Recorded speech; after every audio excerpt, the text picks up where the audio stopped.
Welcome to the deep dive. So, you've received that letter.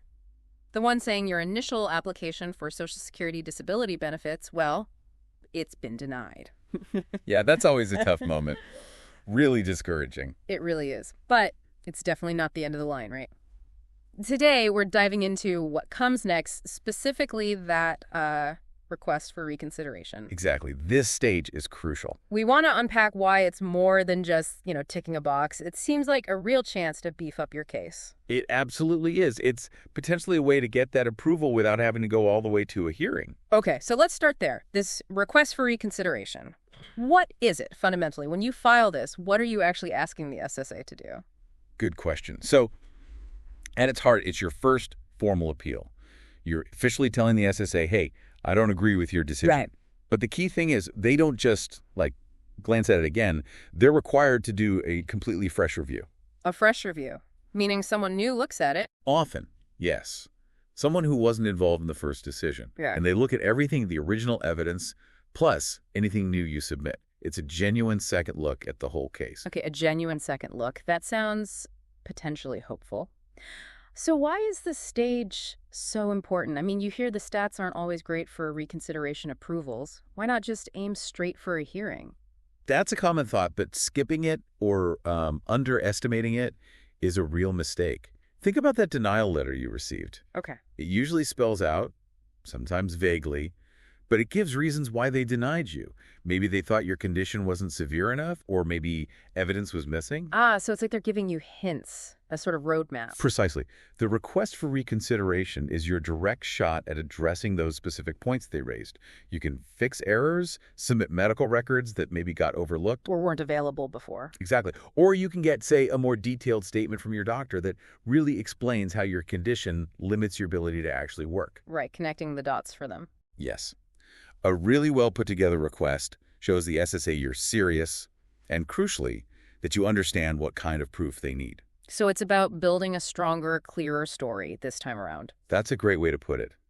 You want to paint a picture that leaves less room for doubt about how your disability impacts your daily life and your work capacity. Filling in the gaps. Filling the gaps, resolving any inconsistencies they might have seen in the first application, and, just showing you understand their process, their requirements that can subtly help too. It's truly a second chance to prove you're eligible, but now you know what tripped you up the first time. Okay, makes sense. So you've got the denial letter in hand. It feels overwhelming. What's the absolute first thing you should do? Right. First step, before anything else, read that denial letter. And, really read it carefully. Don't just skim it and feel defeated. Treat it like intel. Exactly. Treat it like a puzzle you need to solve. Yeah. It holds the key, the specific reasons why they said no initially. And what kind of reasons are we typically looking for in that letter? What are the important bits? Well, it'll state their rationale. Maybe they decided your condition doesn't meet their severity listings. Or perhaps they felt the evidence just didn't back up your claims strongly enough. Or they think you can still do some kind of work.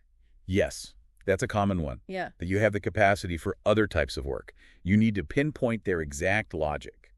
Look for any mention of missing medical records, confusion about your work history, or where they felt your limitations weren't fully documented. Because that tells you where to focus your efforts for the reconsideration. Absolutely. Understanding why they denied you is the foundation for building your counter-argument in the reconsideration request. Yeah. You need to address their points directly. Okay, understood the why.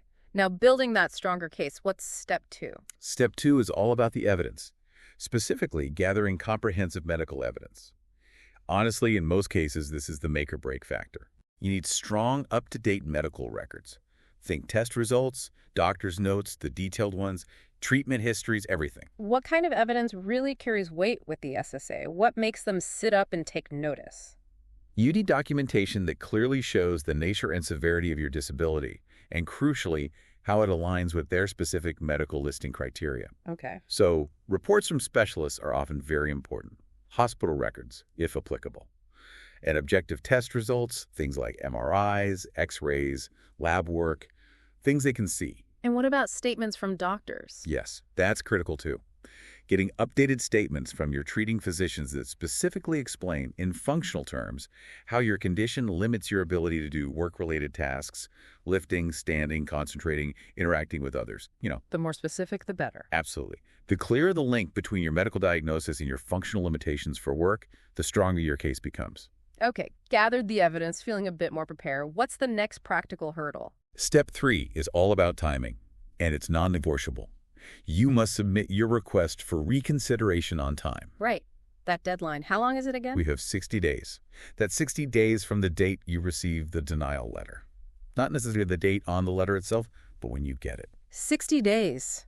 That can go by fast when you're dealing with health issues and gathering documents. What happens if you miss it?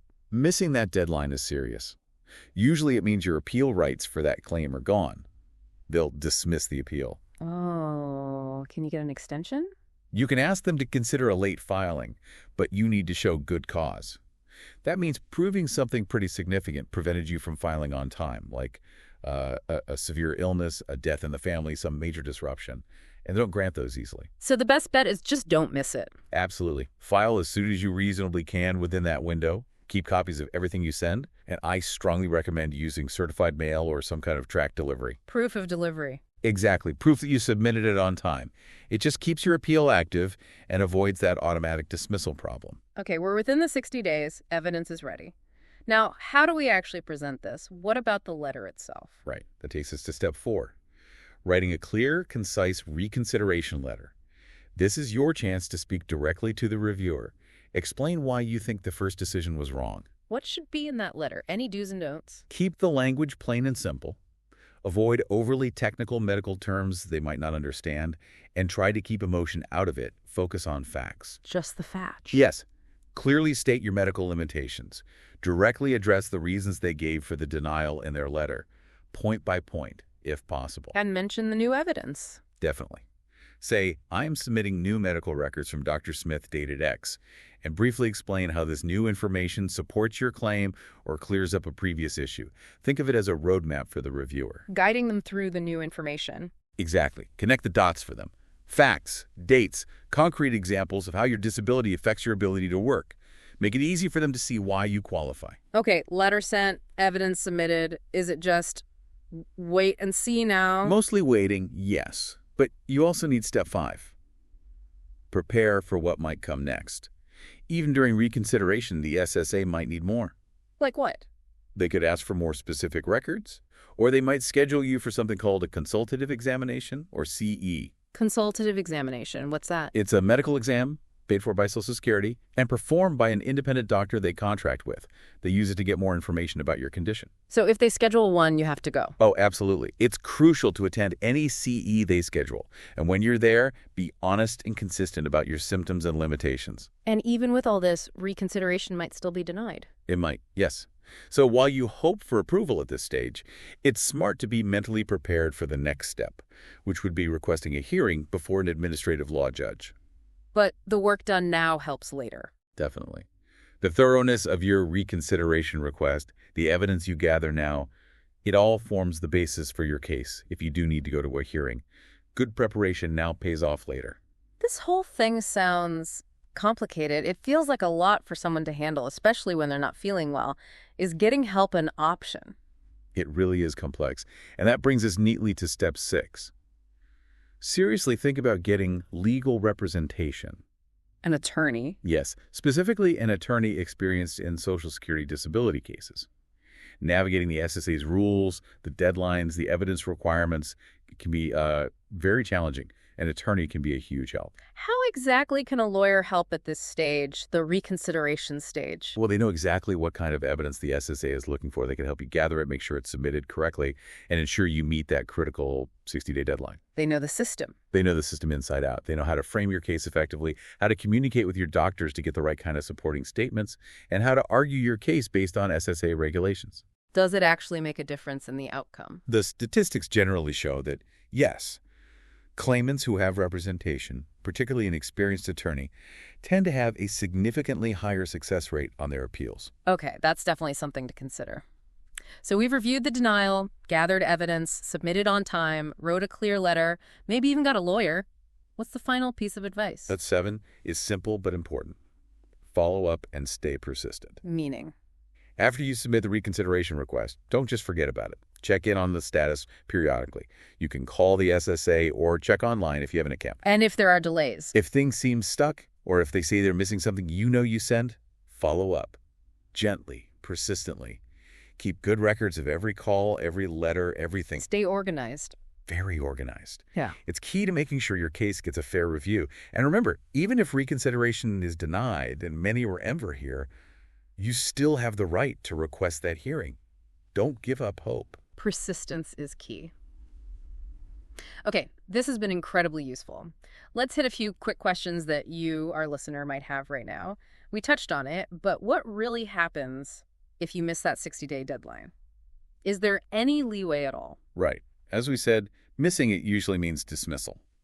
But if you had a really good reason, good cause, like a sudden hospitalization, a death in the immediate family, maybe records you couldn't get access to despite trying. Something major. Something major and provable. You can ask them to accept a late filing explaining exactly why you were late. They'll review it, but there's no guarantee. So again, hitting that deadline is always the safest path. Okay. And can you add new medical evidence during reconsideration? Maybe you saw a new specialist after the initial denial? Yes, absolutely. Adding new relevant medical evidence is not just allowed, it's encouraged. Yeah. That's a big part of the point of reconsideration, to present a more complete picture. So more tests, new doctors' opinions. Bring it on. If it strengthens your case and helps show why you meet their disability criteria, definitely submit it with your reconsideration request. It can make a real difference. This waiting, it sounds like it can take a while. How long does reconsideration typically take? Are we talking weeks, months? Unfortunately, it's usually months, sometimes longer. While it varies a lot depending on the office and their backlog, a rough estimate might be somewhere in the range of 12 to 18 months. Sometimes quicker, sometimes sadly longer. Wow, 12 to 18 months. Patience is definitely needed. It really is. It's a slow process, unfortunately. Staying on top of it, like we mentioned, can help manage the wait. And finally, just to be crystal clear, is doing this request for reconsideration mandatory? Can you just skip it and go straight to asking for a hearing? In almost every case, yes, reconsideration is a required step. You generally cannot skip it and jump straight to requesting a hearing with an administrative law judge.